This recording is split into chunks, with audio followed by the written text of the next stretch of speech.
People say you never truly know someone until they betray you.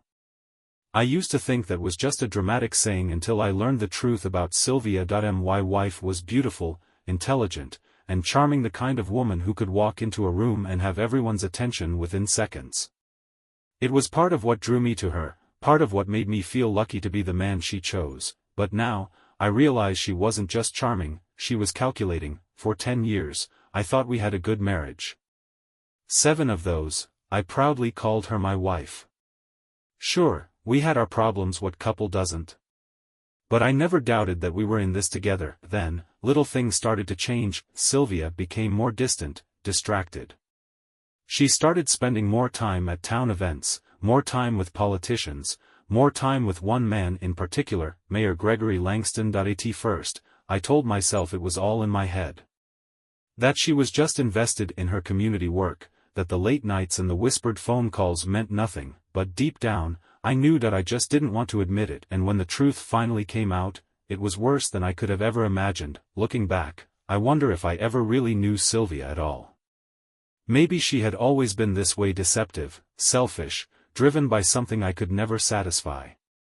Or maybe I had just been too blind to see the woman she was becoming. But the truth didn't come all at once. It started with subtle changes. Sylvia had always cared about appearances, but in the past year, her vanity became an obsession. New designer clothes, expensive perfumes, an almost religious devotion to the gym. It was like she was preparing for something or someone. At first, I admired it. I thought maybe she was just trying to keep things exciting between us. Maybe she wanted to impress me that I was a fool. Then came the mysterious late nights. She had always been involved in the community charity work, town events, local fundraisers. But suddenly, she was gone more than she was home. The mayor really values my help, Ernest. I'm building important connections for my career. You should be proud of me.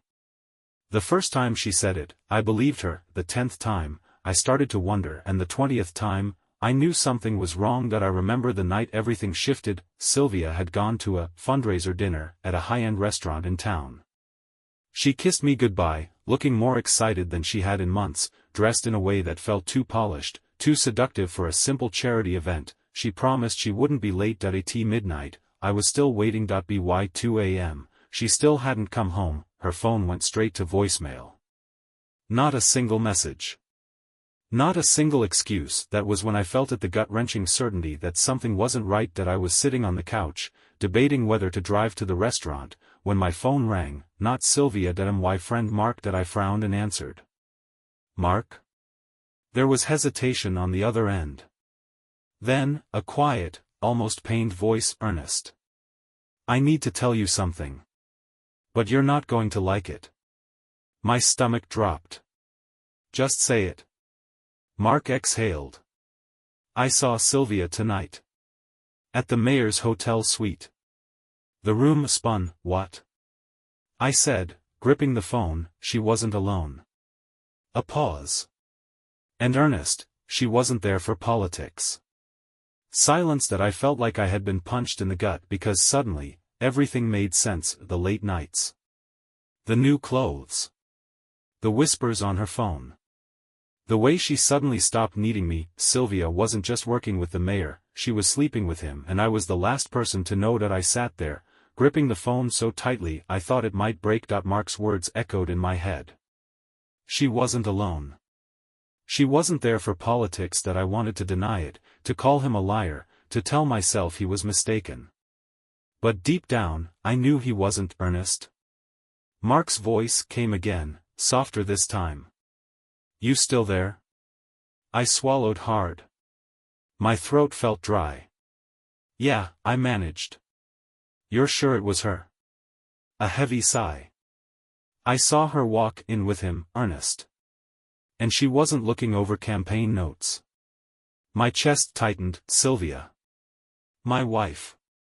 In a hotel suite.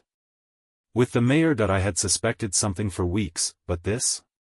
This was proof. And suddenly, the late nights, the secrecy, the excuses, it all snapped into place like a twisted puzzle. She had been lying to my face, and the worst part, she hadn't even bothered to hide it. Well, that I stood up from the couch, my body buzzing with adrenaline. Where is this hotel? Mark hesitated. Ernest, man, I don't think, where? I cut him off, my voice sharp. A pause. Then he gave me the name. Some upscale hotel on the edge of town, the kind of place politicians book for meetings that don't involve paperwork. I grabbed my keys and headed for the door. Ernest, wait, but I ended the call because right now, I didn't need warnings. I needed answers, and Sylvia was about to give them to me. I barely remember the drive to the hotel. My hands were clenched around the steering wheel, my mind a storm of thoughts I couldn't stop. Was she still there? Had she already gone home, ready to lie to me again? Would I catch them in the act? The idea of it made my stomach churn. Every red light felt like an insult. Every slow-moving car in front of me was an obstacle between me and the truth, but no matter how much I tried to prepare myself, I knew nothing could prepare me for actually seeing it. The hotel was one of those sleek, modern buildings with a glass entrance and a doorman standing stiffly outside. A place that screamed discretion. I parked haphazardly and got out, barely registering the cool night air. The lobby was too perfect, all polished marble and dim lighting. I walked straight to the front desk, my heart hammering. The receptionist, a young man with slicked back hair, looked up and forced a polite smile. "Good evening, sir. Do you have a reservation?" I ignored his question. "Gregory Langston. The mayor." His polite mask flickered just slightly. "I'm sorry, sir, but we can't." "I know he's here," I interrupted, my voice cold. "And I know he has a woman with him. My wife." The receptionist hesitated, glancing around as if looking for backup. "Sir, I can't disclose." "Cut the act," I snapped, leaning in. "I'm not a reporter, I'm not the police. I just need to know. Is she still here?" A long pause, then, he nodded. She was still here. My pulse was deafening as I walked toward the elevators. I didn't even remember pressing the button, but soon the doors slid open, and I stepped inside. The moment they closed, my reflection stared back at me from the polished steel walls. I didn't even recognize myself. My breathing was uneven. My jaw clenched so tight it hurt. This is it, I thought. In a few seconds, I'll see the truth with my own eyes. I was right. The hallway was silent as I stepped out of the elevator. Soft, expensive carpet muffled my footsteps. The walls were lined with sleek, modern doors, each one hiding its own secrets. I reached room 1203 and stopped. What if I was wrong? What if Sylvia had some ridiculous, twisted explanation? What if this was all in my head? Then I heard it. A muffled laugh. A woman's voice, her voice. My hands curled into fists. I didn't knock. I didn't hesitate. I raised my hand, gripped the handle, and pounded on the door. Silence. Then a shuffle of movement inside. I knocked again, harder this time. Finally, the door opened just a crack, and there she was, Sylvia. Her hair was messy, her lipstick smudged just slightly. She was still wearing the elegant dress she had left the house in, but it was wrinkled now, like it had been hastily put back on, and in that moment, I knew. Her eyes widened when she saw me. She hadn't expected me to come. "Ernest," she breathed, her voice fake sweet. "What are you?" I pushed the door open all the way, and that's when I saw him, Mayor Gregory Langston, shirt half unbuttoned, belt undone. His smirk disappeared the moment he saw me, but I wasn't looking at him. I was looking at her, the woman I had trusted. The woman I had loved, the woman who had just destroyed everything. Sylvia stood frozen in the doorway, her lips slightly parted, her eyes darting between me and the half-dressed mayor behind her. I could see the exact moment she realized there was no talking her way out of this. Still, she tried. "Ernest," I held up a hand. "Don't. Just don't." She swallowed, stepping back as I walked into the room. The air smelled like expensive cologne, wine, and something else. Something I didn't want to think about. Gregory Langston sat on the edge of the king-sized bed, watching me carefully. He wasn't panicked. He wasn't embarrassed. He was just waiting, for me to explode. For me to crumble. I didn't know, but I knew one thing: I wasn't giving him the satisfaction. I turned back to Sylvia. "How long?" Her lips pressed together.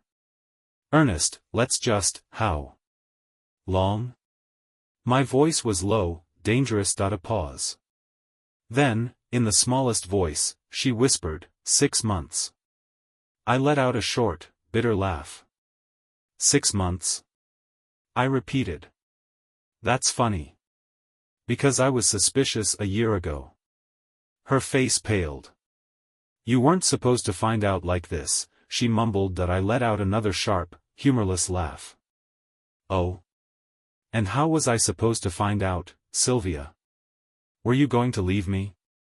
Or were you just planning to keep playing the devoted wife while you kept screwing him behind my back? Gregory finally spoke. Look, Ernest, he said smoothly, adjusting his shirt. I know this looks bad. I snapped my gaze to him. Shut up. He blinked, caught off guard. Maybe he was used to controlling people with his voice, his power, not me. Not tonight, Sylvia sighed dramatically. Annoyed. Like this was just an inconvenience to her. Ernest, don't be so dramatic, she said. It's just sex. It doesn't change anything between us. I felt something inside me snap. Doesn't change anything? I repeated, my voice barely above a whisper. She crossed her arms. We weren't exactly doing great before this. I was just saving me the trouble of divorcing you first. I finished for her. She hesitated. Didn't deny it, and in that moment, I saw her for what she really was, not my wife, not my partner, just a liar who got caught. That I exhaled, shaking off the last bit of love I had left for her. Then I turned to Gregory. She's all yours, Mayor. And I walked out the door. Sylvia didn't chase me, she didn't call my name, and somehow, that hurt the most. That I walked out of that hotel room with my heart racing, my mind numb, and my fists clenched so tight my nails dug into my palms. Sylvia didn't follow me. She didn't call my name, didn't run after me with some desperate excuse, some weak attempt to fix what she had shattered, and that told me everything I needed to know. That I stepped into the elevator, the quiet hum of it making my pulse sound even louder in my ears. As the doors slid shut, I exhaled slowly, trying to process what had just happened. But there was no way to process it, because the truth was brutal and simple. My wife had been cheating on me for over a year with the mayor of our town, and I had been a fool to miss the signs. That I got into my car and just sat there. The city lights blurred outside the windshield, but I wasn't really seeing them. My hands were still trembling from the adrenaline, from the anger, from the sheer humiliation of walking in on my wife and another man. That I should have seen it coming, the longer work events. The sudden, expensive clothes. The glowing way she talked about him like he was some kind of political savior, a genius, a man with a vision. I had convinced myself that it was just admiration. That she was excited to be involved in something bigger than herself. Turns out, she was just excited to be involved with him. That I slammed my fist against the steering wheel, the pain grounding me for a second. That I could have confronted her more. Could have fought. Could have screamed, thrown something, demanded answers, but I didn't, because deep down, I knew there was nothing left to save. Sylvia had made her choice, and now, I had to make mine. By the time I pulled into the driveway, I felt drained. The house was dark, still, eerily quiet. I walked inside and flicked on the lights, expecting what? That she'd magically be there? That she'd be waiting for me with some ridiculous apology? Of course not. She was still at that hotel, probably still with him. The thought made me sick. That I moved through the house in a daze, my hands automatically going to my dresser, pulling out a suitcase. That I didn't hesitate. I grabbed essentials, clothes, toiletries, my laptop, my documents, everything else. She could have it. Let her wake up in this empty house and realize what she lost. That I was halfway through packing when my phone buzzed. I froze. For a second, I let myself think it might be her. That maybe she finally had something to say. I grabbed the phone. Not Sylvia, Gregory Langston. I stared at the name on the screen, my pulse spiking. The nerve of this guy. I clenched my jaw and answered, putting the phone to my ear. You've got 5 seconds to tell me why you're calling before I hang up. His voice was calm, too calm. Like he wasn't the reason my life had just imploded. Ernest, let's be reasonable. I laughed coldly. Reasonable? You mean like how you reasonably slept with another man's wife? A pause. Then, Sylvia is an adult. She made her own choices. I gripped the phone tighter. Yeah? Well, so am I. And my choice is to not listen to another word out of your mouth. Ernest, I hung up, then, just to make sure I wouldn't regret it later. I blocked his number. I looked around the bedroom one last time, at the framed photos of us still sitting on the nightstand, the life we had built that now meant nothing. Then, I grabbed a sticky note, scribbled 5 simple words, and stuck it to the mirror. You deserve each other. Goodbye. With that, I grabbed my suitcase, walked out the door, and didn't look back. Sylvia had burned our marriage to the ground. Now, she could live in the ashes. The drive away from that house should have felt freeing. It should have given me relief, some sense of closure. But all I felt was anger. A deep, festering kind that sat in my chest like a weight. That I wasn't just mad at Sylvia. That I was mad at myself, mad that I had let this happen. That I had ignored the signs. That I had spent years loving a woman who clearly hadn't cared enough to be faithful, and now, she was probably waking up in that hotel bed, rolling over to see him instead of me, while I was the one picking up the pieces. That I gritted my teeth and kept driving, determined to get as far away from her as possible. That I pulled into a cheap motel, the kind with flickering neon signs and an empty parking lot. It wasn't much, but it was better than spending another second in that house. Our house. That I checked in, got my key, and dragged my suitcase inside. The room smelled faintly of stale air and old cigarettes. A single bed, a small TV, a chipped desk. It was a far cry from the home I had built with Sylvia, but at least here, I wasn't surrounded by her lies. That I sat on the edge of the bed, running a hand down my face. This was real. That I was really gone. That I had left my wife. Walked out of my own home. Abandoned the life I thought I was building. And for what? Because some sleazy mayor had waltzed in and taken what he wanted? No, because Sylvia had let him, and that was the part one couldn't stomach. That my phone buzzed on the nightstand. That I stared at it, my pulse spiking. For a second, I thought it might be her. That maybe, just maybe, she had finally realized what she had done, but it wasn't Sylvia. It was Mark. Mark, you okay, man? I exhaled slowly. He was the only one who had tried to warn me, the only one who had told me the truth when everyone else had been too polite or too cowardly to say it. That I typed back, not really. But I will be. Mark's response came almost immediately. Mark, she came home this morning. Didn't say much. Just looked around like she expected you to still be there. I clenched my jaw. Good, let her feel it. Let her stand in that empty house and see what her choices had cost her. But Mark wasn't done. Mark, there's more. You're gonna wanna see this. I frowned. What now? Before I could respond, my phone vibrated again, this time, with a link. I clicked it, and my blood went ice cold. It was an article. A headline splashed across a local news site. Mayor Gregory Langston caught in secret affair, exclusive photos inside. I scrolled, my hands shaking, and there they were, pictures, Sylvia and the mayor, taken at the hotel. Her standing at the door, dressed in that same elegant gown from the night before. Him behind her, his shirt still undone. The exact moment I had walked in on them, someone had been there, someone had seen everything and captured it, and now, the whole town knew. I let out a slow breath, a strange mix of emotions swirling in my chest. Anger. Relief. Vindication. Sylvia and Langston had spent months sneaking around, thinking they were untouchable. Now, they were exposed. Mark texted again. Mark, it's everywhere, man. This is gonna blow up fast. I leaned back against the headboard, staring at the ceiling. Sylvia had destroyed our marriage, Langston had made me a fool. But now, the world was seeing them for what they really were. I didn't have to do anything, they had ruined themselves, and for the first time since this nightmare started, I actually smiled. I stared at the article on my phone, my heart pounding. The headline alone was enough to send shockwaves through the town, but the photos? They were damning. Sylvia standing in that hotel room doorway, her dress wrinkled, her lipstick smudged. Gregory Langston, the mayor, right behind her, his shirt half unbuttoned. The scandal was public now, and I hadn't even lifted a finger. I exhaled slowly, gripping my phone, letting the reality of it sink in. Everyone would know, our friends. Our neighbors. Her family. For so long, Sylvia had gotten away with her lies. She had played the perfect wife, the charming socialite, the woman who worked so hard for the community.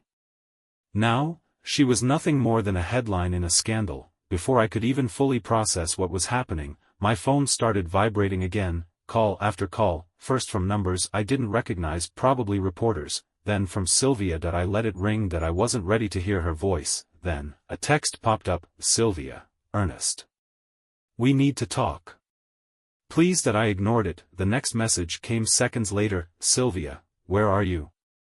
Just talk to me. I clenched my jaw, my thumbs hovering over the keyboard. What was there to say? She had made her choice. She had crawled into bed with the most powerful man in town, thinking she was untouchable. Now that it had blown up in her face, she suddenly needed me again. No, she could deal with this alone. As I scrolled through the article, another notification popped up, a news alert. I clicked on it, and suddenly, everything got even better. Breaking. Mayor Langston faces backlash after affair leak. City Council demands resignation. I couldn't stop the satisfaction that spread through me. Langston wasn't just dealing with personal humiliation. He was about to lose his career. The City Council, the same people who had once backed him without question, were now turning on him. Voters were furious, sponsors were pulling donations, his perfect image was crumbling in real time, and I was watching every piece of it fall apart. For the first time in weeks, I felt some kind of justice. I was still scrolling through the flood of reactions, angry citizens, news commentators, former supporters, and now turning their backs on him when I heard it. A knock, not at the motel's front desk. At my door. I didn't even have to check. I knew who it was. I let out a slow breath, walked to the door, and pulled it open. There she stood, Sylvia. Her makeup was smudged, her hair slightly out of place, like she had been pulling at it in frustration. She was still wearing the same dress, but now, it looked like a costume.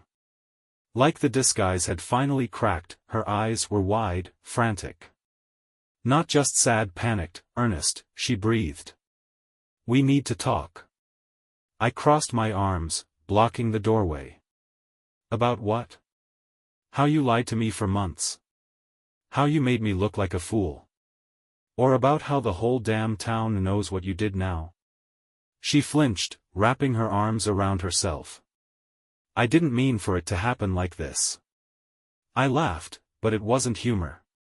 You didn't mean for what to happen, Sylvia? The affair? Or the fact that you got caught? She swallowed hard, shaking her head. I was going to tell you. I raised an eyebrow. Really? When? Before or after Langston finished screwing you in his fancy hotel room? Her face turned red, but this time, it wasn't from embarrassment. It was anger. You don't understand, Ernest. That did it. I snapped. Oh, I understand just fine, Sylvia. I understand that while I was at home, trusting you, loving you, thinking we were still a team, you were out sleeping with the most powerful man in town. You weren't just cheating on me. You were building a new life with him. Her lips parted like she wanted to deny it, but she didn't, because she knew it was true. Her silence was all the proof I needed. I took a deep breath, stepping back. Go home, Sylvia. You made your bed. Now lie in it. Her hands curled into fists. You think this is over? I met her glare head on. For me? Yeah, it is. Then I shut the door in her face. I leaned against the motel door, closing my eyes for a moment as the weight of it all settled in. Sylvia was outside, still standing there. I could hear her breathing, could feel the rage coming off her in waves, and honestly, I wanted her to feel it. I wanted her to know what betrayal felt like. To stand on the other side and experience what it was like to be discarded, ignored, treated as an afterthought. I had spent months being the fool. Now, she was the one begging for my attention. A bitter kind of satisfaction settled in my chest, but it wasn't enough to drown out the anger. Sylvia wasn't just here because she wanted me back, she was here because she was losing everything, and she knew it. Another knock. This time, softer. Ernest, please, she murmured, voice quieter now. Calmer. Can we just talk? I sighed, rubbing a hand down my face. I should have just ignored her. Let her rot outside that door. But something inside me, maybe the last shred of love I used to have for her, or maybe just the need for closure, made me open it, just an inch, enough to look her in the eyes. Her face was different now. Less anger, more desperation, but I knew Sylvia, and I knew when she was playing a game. You want to talk? I said, voice low. Then say what you need to say. She exhaled shakily, shifting on her heels. I messed up, Ernest. I know I did. But this isn't how I wanted it to happen. I let out a humorless chuckle. And how did you want it to happen, Sylvia? You wanted to keep lying? Keep sneaking around with the mayor? Or were you planning to replace me when the time was right? She shook her head quickly. It wasn't like that. Then explain it to me, I said, arms crossed. Tell me why you thought it was okay to crawl into bed with another man for a year. Tell me why you had so many chances to stop, to tell the truth, and you never did. Her lip trembled, and for a second, I almost believed she was about to be honest, but then the switch, the subtle narrowing of her eyes. The sharp inhale, and then she did what Sylvia always did when she was losing, she turned it back on me. This wasn't just my fault, she said, voice colder now that I raised an eyebrow. Come again? You and we haven't been happy for a long time, Ernest, she continued, straightening her posture, like she was convincing herself more than me. You were always so focused on work, on routines, on everything else. And I felt invisible. I scoffed. Invisible? She nodded, leaning into the excuse. Greg made me feel alive. Like I mattered. I shook my head, stunned by her audacity. So let me get this straight. You were feeling a little bored, so instead of talking to me, instead of working on our marriage, you decided to have sex with the mayor for a year? She flinched at the bluntness, but I wasn't going to let her soften the truth. I didn't plan for it to happen, she said weakly. I let out a cold laugh. You didn't plan for it? Sylvia, affairs aren't accidents. You don't just trip and fall into a hotel bed with someone over and over again. She bit her lip, arms wrapping around herself. For the first time, she didn't have a response, because she knew I was right. My phone buzzed on the nightstand. Sylvia glanced at it, a flash of something unreadable crossing her face. I turned, picked it up, and saw Mark's name. I answered immediately. What's up? Mark's voice was buzzing with excitement. Dude. Turn on the news. Now. I frowned but grabbed the remote, clicking the tiny motel TV on. The screen flickered, and suddenly, there it was, Mayor Gregory Langston, standing in front of a podium, looking like his entire world was collapsing. A new headline scrolled across the bottom of the screen, breaking, Mayor Langston resigns after public affairs scandal, city in upheaval. I sat down slowly, the weight of what I was seeing settling in. This wasn't just a private affair anymore. Langston was done. His political career? Destroyed. His reputation? Ruined. The press was tearing him apart. Protesters outside City Hall were holding up signs demanding his resignation. He had tried to hold on, but the scandal had spread too fast, too publicly, and now, he was standing there, forced to give up everything. I glanced at Sylvia. She was watching the screen in horror, and suddenly, I understood why she was really here. She wasn't here for me, she was here because she was scared, because her meal ticket was gone. Gregory Langston was no longer the powerful, untouchable mayor. He was just a disgraced man with nothing left, and Sylvia, she had tied herself to him. I looked at her, shaking my head. This is why you're really here, isn't it? Her eyes snapped to mine. What? I gestured to the screen. Because he's done. And now, you're afraid of what happens next. She swallowed hard. Ernest, I laughed under my breath, standing up. You didn't come here to fix things. You didn't come here because you love me. You came here because you just realized you backed the wrong horse. Her face crumpled. That's not, save it. I grabbed my bag and slung it over my shoulder. I should have left you out in the cold when I had the chance. Sylvia took a step forward. Where are you going? I opened the door. Anywhere but here. And this time, I was the one leaving her behind that I stepped out of the motel room, ready to put Sylvia behind me for good. But before I could take 2 steps, she grabbed my arm, her fingers digging into my sleeve like a lifeline. "Ernest, wait." I yanked my arm free and turned to face her. "For what, Sylvia? More lies?" Her face was a mess of emotions: fear, frustration, panic. Not guilt. Not remorse.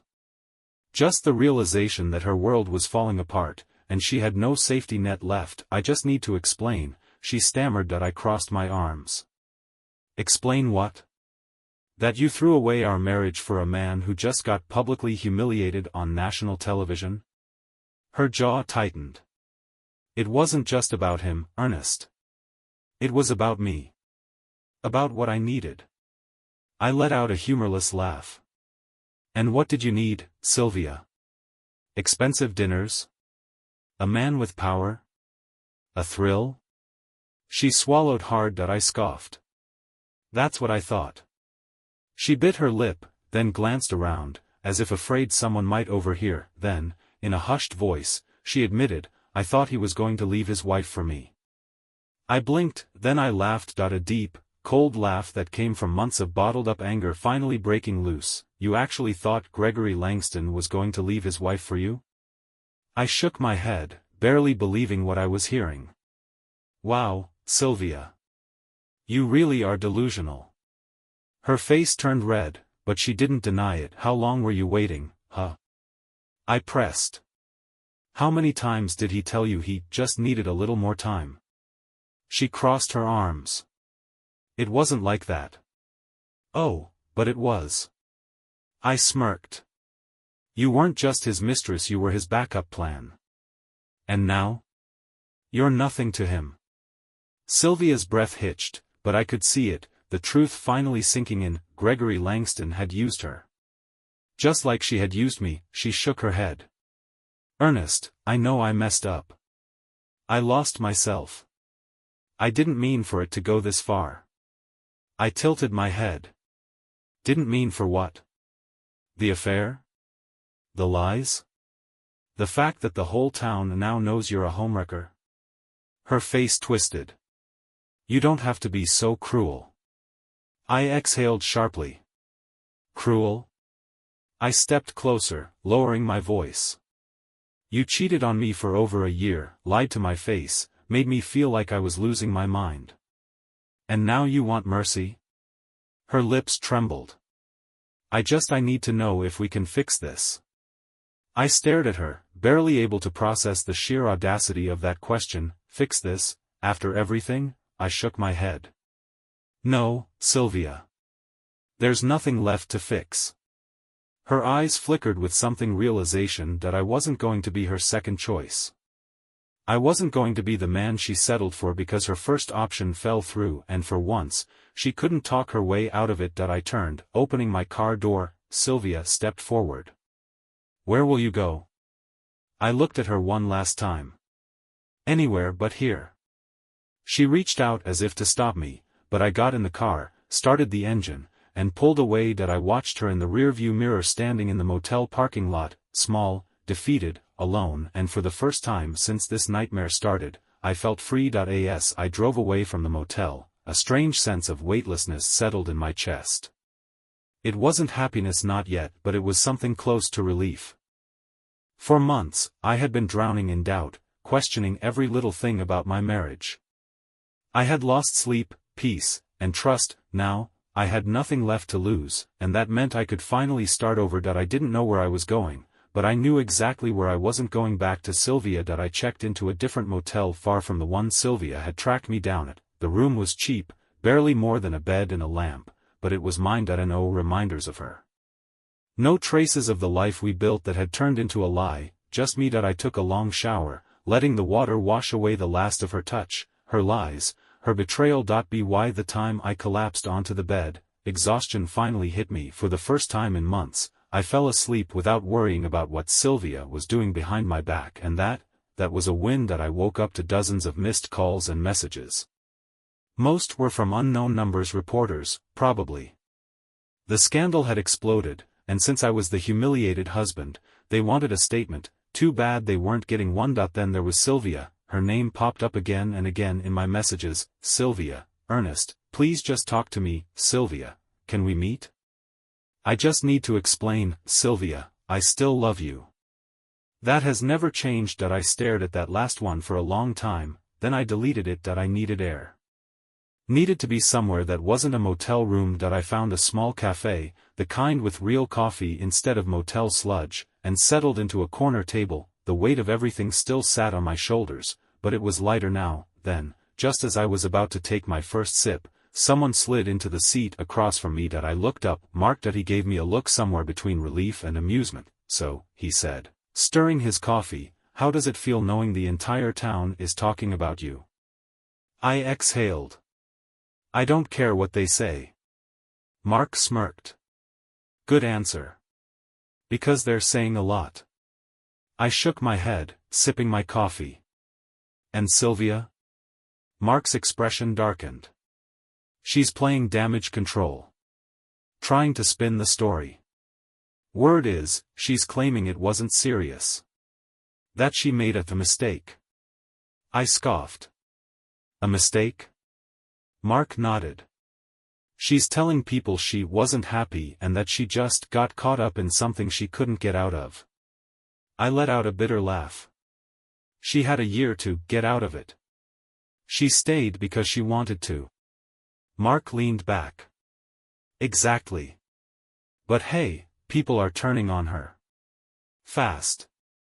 I raised an eyebrow. Gregory's wife? Mark continued. She just filed for divorce. I blinked. No kidding? Nope. She went straight to her lawyers and is taking half of everything. Mark smirked. And let's just say, Gregory didn't see that coming. I chuckled, shaking my head. So Sylvia and Langston's perfect little affair had cost him everything. Karma had worked faster than I expected. Mark sipped his coffee. So, what's next for you? I thought about it. For the first time in a long time, I had no plan. No routine. No obligations, and oddly enough, I liked it. I leaned back in my chair, exhaling. I don't know yet. Mark grinned. Good. That means you can do whatever the hell you want. I smiled. For the first time in weeks. For the first time since my marriage fell apart, I wasn't looking backward. I was looking ahead. And Sylvia, she could deal with her mess alone. Sitting in that cafe, talking with Mark, I realized something. I wasn't broken anymore. I had been angry, humiliated, lost. But now? I was free. Sylvia was scrambling, trying to fix her image. Langston was losing everything. And me, I had nothing tying me to that life anymore. I finished my coffee, looked at Mark, and smiled. I think it's time for a fresh start. Mark grinned. Where to? I exhaled. Anywhere but here. And for the first time in a long time, I meant it. I packed my things, threw my suitcase in the trunk, and took one last look at the motel, this town, this life. Sylvia, it was all in the past now. Mark stood by my car, arms crossed. You sure about this? I nodded. Yeah. There's nothing left for me here. He smirked. Then don't look back. I gripped the steering wheel, exhaled, and pulled onto the road. As the town faded in my rearview mirror, I felt at peace. For the first time in years, I was in control, and I wasn't wasting another second on a woman who never deserved me. The farther I drove, the lighter I felt. No more Sylvia. No more lies. No more waking up every day wondering if my marriage was real or just a long, well-played con.my phone buzzed. I glanced at the screen. Sylvia. I didn't even hesitate. Blocked. With that, I rolled down the window, let the fresh air hit my face, and smiled. I wasn't running away. I was moving forward. And this time? Nothing was holding me back. The road stretched ahead, open and endless. For the first time in years, I had no obligations, no weight dragging me down. Just me, the car, and a future I finally controlled. I didn't know where I was going yet, but it didn't matter, because wherever it was, it would be mine. Sylvia had made her choices. She had lost me, and now, I was free. With a deep breath, I pressed the gas pedal and drove toward my next chapter, one without her.